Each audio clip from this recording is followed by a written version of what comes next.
welcome back to my channel. I'm Danielle, a registered psychotherapist, and in today's video, I'm going to be talking to you about part 3 of my mindfulness series, where I'm going to be telling you a little bit about tools that you can use for mindfulness strategies. As humans, we have a natural desire to want to remove suffering and remove the pain from our lives. But sometimes when we do this, when we are pushed to do this, we end up festering even more, and sometimes we grow even more weary in this process. It becomes quite a struggle. So for example, let's say you wake up one morning and you're feeling really discouraged, you're feeling really hopeless, and you don't really have the energy to do your natural errands, right? So if you had expected to do the dishes, to do laundry, to go to work, and for whatever reason you can't do these things because you are feeling really depressed, then you are going to probably put it off and do it the next day. But what ends up happening is that the next day comes, and what happens? The dishes are still there, they've probably piled up, and the laundry has gotten larger, and you even have more work to do, so you've created more of a burden for yourself. So in mindfulness, we like to emphasize accepting your thoughts and your feelings as they are. By learning to gain mindfulness strategies and learning to accept where you're at, it helps you to regain control in your life and do those things that you need to do. So the first mindfulness step that I want to teach you today is to start noticing your thoughts and your emotions. So this is the first step, because so much of our powerful distress and our intense emotions is brought on by what we're thinking about. And oftentimes we're totally unaware of the thoughts that go through our mind. But how do you do this? When you notice your mood start to shift, start thinking about taking a step back and looking at what your mind is telling you. What images are going through your mind? What thoughts or ideas are going through your mind? So what does that look like? So for example, if I was sitting at home on the couch one day and I started to feel suddenly depressed for no apparent reason, what I could do is start to really tune in to how I'm feeling, to that depression, and start to think about what is going through my mind that day that might be troubling me. So for instance, I might start to think to myself, life is meaningless. Life is monotonous. I am getting nowhere in life. There is no point to life. What do those thoughts do? They're probably going to bring me down. And that's probably exactly what is making me feel depressed. Being able to notice these experiences is one of the first steps that you can take to be able to engage in further mindfulness practices. The next mindfulness strategy I'm going to be teaching you today is called diffusion. Our mind is so much like a radio. Have you ever noticed that? It's just constantly updating with new information. Sometimes it's good, sometimes it's bad. And what do you do with a radio, or even television for that matter, when you don't enjoy what you're watching or what you're listening to is creating discomfort? For most people, they'll flip through all of the channels and try to find something else that they like. But what ends up happening for a lot of people is they can't find something that they like. So they just keep flipping through, but they just feel more and more frustrated. And so the struggle intensifies. And that is so much like our distress. When we tune into our distress in a similar way, whether it's with our emotions or our thoughts, and we try to always ease that pain, whether that be working frantically to avoid a possible worry occurring, or distracting ourselves from really painful thoughts like my life is worthless or things like that, when we try to avoid these things, it can create even more suffering because we find that the distress actually doesn't go away. And we just become even more frustrated with ourselves. So mindfulness teaches you to tune into your distress without actively trying to avoid it. But how do we do this? Defusion teaches you to learn to separate your thoughts from yourself and your life. And here's how you do it. By refocusing the relationship to your thoughts. So for instance, rather than look at your thoughts as true, as believable, so rather than saying, I am worthless or my life is worthless, try putting words in front of that. Change that relationship to your thoughts. So for instance, say I am having the thought that I am worthless, or I am having the thought that my life is worthless. Don't try to get absorbed in what you're thinking about by wrapping your identity in your life by it. Reshape how you view these thoughts. So by putting words such as these in front of your thoughts, you can start to learn that your thoughts are simply just merely ideas or observations that you're having. Or, as a fact, they are just thoughts. They are not you, and they are not your life. So by seeing it in that way, you are learning to see your thoughts through an inquiring lens. So you can start to recognize whether or not those thoughts are helpful to you or unhelpful. The idea here is not to decide whether the thoughts are true or whether they are not. Are they helpful for your life or are they not? The third mindfulness skill that I want to teach you is called naming or labeling. This is also another diffusion technique, but it's particularly helpful when you find you have a series of thoughts or a pattern of thoughts that consistently continue to emerge for whatever reason. For instance, if you have thoughts related to worthlessness, or thoughts related to not being good enough, or thoughts about the future that consume you, those are moments where you want to take those kind of thoughts, those patterns, and put a label on it or a name on it. And this can be really helpful for people too, because sometimes then you can kind of visualize the thought. And when you can visualize it, what ends up happening is you are still separating that thought. You are diffusing it from who you are and from your life. I had a client once who she was plagued by worrisome thoughts. She would worry about everything. She would worry about her daughter, how her daughter is doing, is she safe? She would worry about her house, her finances. She struggled with a lot of different things.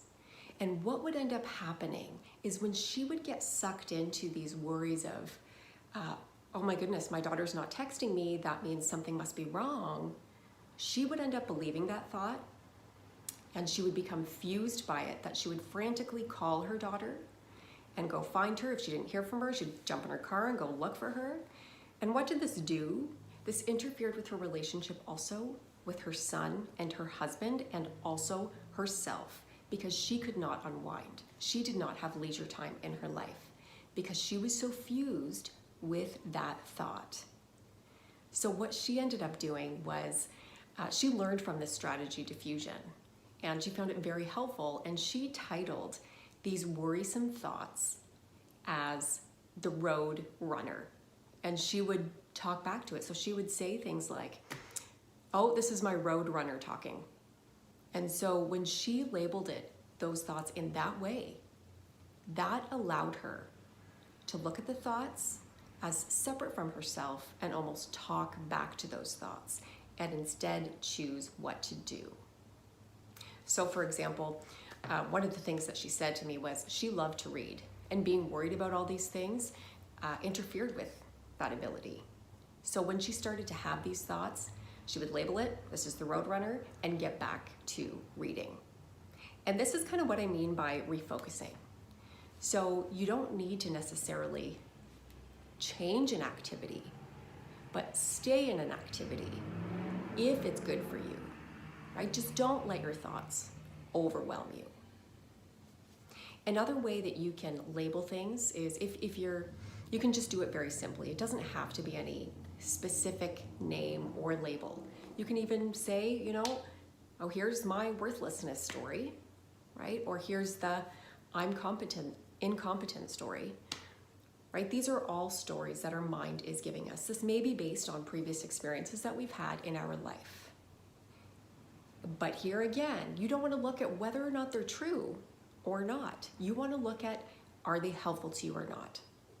And if they are unhelpful to you, try to diffuse them. and try to get back to a productive activity. Regain control of your life by choosing what you are going to do with that thought. Ultimately, if you're being overwhelmed by your thoughts, mindfulness would suggest taking a step back to observe whether your thoughts are unhelpful or not. And if they are unhelpful, in what ways are they interfering in your life? And change those parts of your life. The fourth mindfulness skill that I want to touch on today is breathing. Breathing can be really helpful for people who struggle with anxiety and with stress, because with those things comes a lot of physiological sensations, such as rapid heart rate, increased breathing, sweating, a lot of those things. So it is very important to learn how to slow your breathing.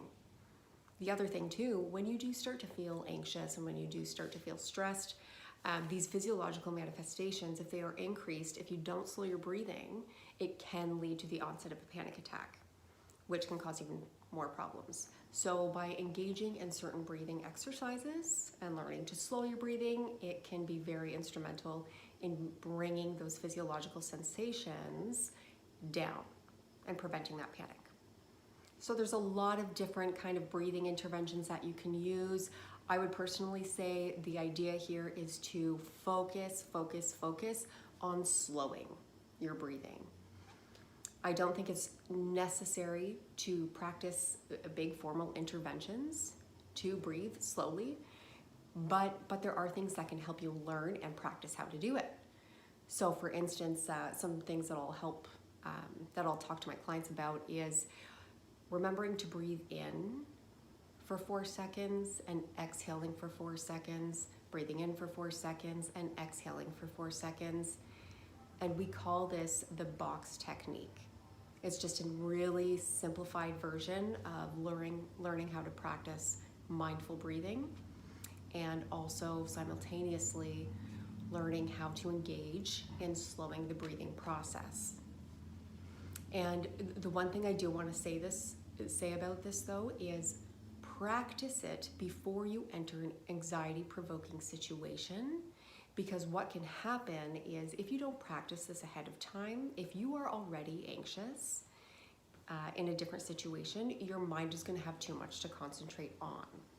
So you are not going to be able to breathe adaptively, and this could lead to more frustration and more panic if you're frustrated that you cannot engage in this breathing successfully, and if it's not doing what you want it to do.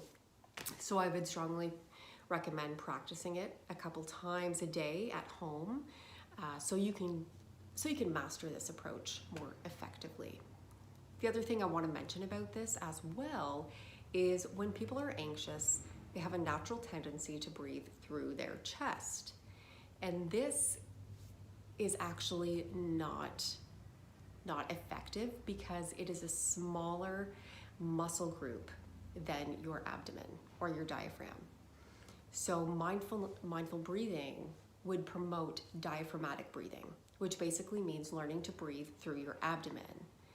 So what you can practice when you're at home is, as you're inhaling, place your hand on your abdomen, and as you're inhaling, notice your abdomen increase or expand, and as you're exhaling, notice it retract. So you want to be able to practice that. Your abdomen is a larger muscle group, so it can take in more oxygen in order to help you breathe more effectively. And when you can breathe more effectively in a panic-like state or an anxiety-provoking state, it helps those anxiety-provoking sensations go down.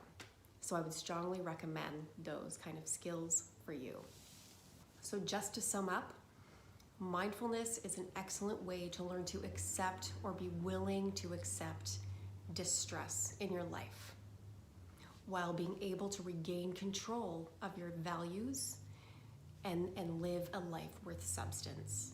So being able to notice your emotions, to notice your thoughts, to be able to practice diffusion techniques, to be able to practice appropriate breathing techniques can all be really instrumental in learning how to maximize handling or managing the distress that you're in order to maximize on a value-driven life.